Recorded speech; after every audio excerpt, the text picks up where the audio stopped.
مسجد دارالذکر کے مین ہال میں محراب کے بائیں طرف بیٹھے تھے کہ باہر سے حملے کے بعد جو پہلا گرنیڈ اندر پھینکا گیا اس میں زخمی ہوئے اور اسی حالت میں شہید ہو گئے۔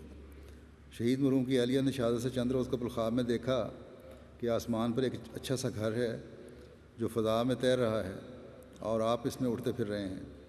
دوسری خواب میں دیکھا کہ زلزلہ اور طوفان آیا ہے، چیزیں ہل رہی ہیں اور میں دوڑتی پھر رہی ہوں اور مجھے مل نہیں رہے۔ ان کے اہل خانہ بتاتی ہیں کہ بہت نفیس آدمی تھے، کبھی کسی سے سخت بات نہیں کی، بچوں سے خصوصاً بیٹیوں سے بہت پیار تھا، مریضوں سے حسن سلوک کرتے تھے، ہر ایک سے ہمدردی کرتے تھے۔ ان کے غیرت جماعت مالک مکان نے جب اپنے حلقہ احباب میں ان کی شہادت کی خبر سنی تو اتنا اس سے دکھ ہوا کہ وہ چکرا کے گر گئے۔ کئی سعید فطرت لوگ ایسے ہیں۔ 6 سال کے عرصے کے دوران مالک مکان کو کرایہ گھر جا کر ادا کرتے تھے، کبھی موقع ایسا نہیں آیا کہ مالک مکان کو کرایہ لینے کے لیے آنا پڑا ہو۔ حضرت مسیح علیہ السلام کی کتب بہت شوق سے پڑھتے تھے، چندہ باقاعدگی سے دیتے۔ بیوی کو کہا ہوا تھا کہ روزانہ آمدنی میں سے ایک حصہ غریبوں کے لیے نکالنا ہے۔ میرے خطبات باقاعدگی سے سنتے تھے، بعض اوقات بار بار سنتے تھے۔ ان کے ایک بیٹے نے بھی MBBS کر لیا اور ہاؤس جاب کر رہا ہے، وہ بھی اس ثانیہ میں زخمی ہوا ہے۔ اللہ تعالیٰ اس زخمی بیٹے کو اور تمام زخمیوں کو بھی صحت کاملہ و عاجلہ عطا فرمائے۔ اگلا ذکر ہے مکرم ارشد محمود بٹ صاحب شہید ابن مکرم محمود احمد بٹ صاحب کا۔ شہید کے پردادا مکرم عبداللہ بٹ صاحب نے احمدیت قبول کی تھی اور پسرور ضلع سیالکوٹ کے رہنے والے تھے۔ ان کے پڑنانا حضرت جان محمد صاحب رضی اللہ عنہ ڈسکا کے رہنے والے تھے، صحابی حضرت مسیح علیہ السلام تھے۔ ان کے والد صاحب ایئر فورس میں ملازم تھے۔ ان کے بسلسلہ ملازم مختلف مقامات پر تعینات رہے۔ شہید مرحوم لاہور میں پیدا ہوئے، آئی کام کیا ہوا تھا، بوقت شہادت ان کی عمر 48 سال تھی۔ اپنے حلقہ کے نائب زعیم انصار اللہ اور سیکرٹری تحریک جدید کے طور پر خدمت کی توفیق پا رہے تھے۔ مسجد بیت النور میں جامع شہادت نوش فرمایا۔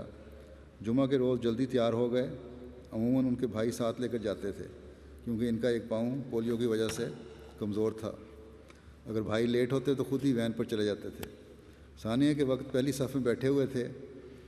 شروع میں ہونے والے حملے میں 3-4 گولیاں لگیں جس سے موقع پر شہید ہو گئے۔ اہل خانہ نے بتایا کہ شہید مرحوم 5 وقتہ نماز کے پابند تھے، روزانہ اونچی آواز میں تلاوت قرآن کریم کیا کرتے تھے، معذوری کے باوجود اپنا کام خود کرتے تھے، خلافت سے عشق تھا، اپنی اطاعت سے بڑھ کر چندہ ادا کرتے تھے، سلسلے کی بہت ساری کتب کا مطالعہ کر چکے تھے، بہت دعا گو انسان تھے۔ اللہ تعالیٰ درجات بلند فرمائے۔ اگلا ذکر ہے مکرم محمد حسین ملی صاحب شہید ابن مکرم محمد ابراہیم صاحب کا۔ شہید کا تعلق گھٹیالیاں ضلع سیالکوٹ سے تھا۔ ان کے والد محترم نے بیعت کر کے جماعت میں شمولیت اختیار کی، کچھ عرصہ سندھ میں بھی رہے، 34 سال سے لاہور میں مقیم تھے۔ ان کو جماعتی اسکولوں میں بھی پڑھانے کا موقع ملا۔ بوقت شہادت ان کی عمر 68 سال تھی۔ مسجد بیت النور ماڈل ٹاؤن میں جامع شہادت نوش فرمایا۔